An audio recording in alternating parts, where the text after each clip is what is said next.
for Tony Makoko no wodi dari for Tony Saifon din Tony Makoko no wodi en si Tony Makoko no wodi o fi mata o yarata Saifon fi mata yarata Saifon se mbogos afani ko anda tagata goddo na goddo tagata hore mu Saifon no mari style et puis Saifon c'est un vrai artiste parce que no watto to non ko non artiste jo watto to créer sapji makko di Saifon ko number 1 ange Saifon on compare tako no problème ngandari ko don woni waddugol grand jonge Saifon wono Saifon din sapji makko fo e duma copio to woni no Saifon ko do woni star yo Saifon si wadi do jean slim wadi do t-shirt ngari e concert makko Jono no solution kondo wino da do ya no copy as Jelika Babintu no copy Beyoncé ka kombo Saifon kombo copy Saifon mimi ya parce que koko benta imo copy ni hot Tanzania wakiti no apola wakiti no copy ya gol Tanzania c'est le grand jon ko ya ko jamo no wodi ko copy Diamond Plaza wakiti no copy ya gol Diamond Saifon joni ko hore makko dumani hay so copy ke kadi sitta mo kanko Saifon e di Jelika Babintu Saifon na chonki di woni wattade Saifon ko style makko no Jelika Babintu kanko ko ya watti wo so wadi slip rouge o wattoto ko tisi on tu sendi afami nabe gotu andi lon kono andi wosi honno en nantelan sikki tundo me andan to frère jango woni ko mondo réel ngo woni ko mondo spirituel parce que mondo spirituel to fono holi hore mu mondo réel mondo sikki laware hala ko be woni baba Saifon ko mondo spirituel na mondo réel madu modi frère Simba mon frère mimi do respectu maka ko wadaki dakku goddo go mo classe dira tara ko gorejo ma pewrojo ma ara na minyira ma ko Saifon gasa apola gonga ma ko Saifon gasa innu golmo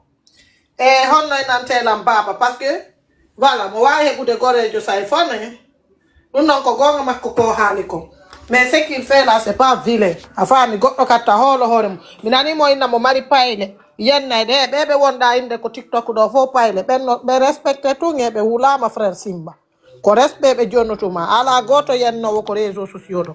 donc da holi anga heba be jeune be yata live ma do fo ina granda sikka be darato be yenna pullo futa fi anda inyo be yennu Saifon mimmi o laaki goto e mabbe yalta do yenna Saifon wada goddo wi a goddo Saifon ala yaltude watta live yata e live goddo Saifon no jokki golle makko den terte Saifon on no mani ke do selludale wonde aron yin non support mo wonde aron dum saboto mo on abi on doyti on no hango ukkimo ko gayka ko Saifon kadi wondo ngarde lan non fimu dum no menen men jabata dum continue soni décortication en téléchargement de Mama Solution la famille tapote l'iPhone no andi soni andi min siminani mo ina payle anden hey pay goto ala pay biddo makko goto ala ko réseaux sociaux do bebe woni innude do mimmi andi ko hombe be woni waddere bembe feta ben no mari hakki afami si tay ko be wonda mantorde bembe yaltata be yenna Saifon parce que Saifon wada ko goddo yenniram si ko fi o 25 000 euros combien d'artistes jonnama otoje buude min kala pullo fuuta jonnado buudi ko gouvernement ko gebal makko endi o jetto nyama awa si tay ko be wonda andi anda mari payle bembe yaltata be yenna Saifon mi halani madu continue quoi tu as jani wo jogi to kechi mali njipo da kale dégager to yan ni fituwe min slaidi la li problème di jani on pas que min si fa Saifon min ko gor ko ti deboti eso on supporter be makko ben o wala woni no ngoy wala guerre ngabolantaw yafe hey ming e Saifon min ande Saifon go in commentali la live go ma video ko mi wadani mo ni merci gonga ari halede mi halay on fami dum do atonyu Saifon afala ukkade paykunku afalarde lib a paykunku afalarde jippina paykunku si alla towni fi goto wata mo jippinde afami no go superter be Saifon wallahi billahi sa yaltani Saifon sa accali ko ni si gama o yaltani ma frère Simba sa natata ko bisolijo anatay si tay woni anko bay Jani Alpha do a yehi ko concert Jani Alpha on no TikTok ko fo jeune pay ko fop immike soutenima mais fop may ni wona normal sikka daroto do kadi na jaggay Saifon goddo sipa minani da ala to nginde wanjam feta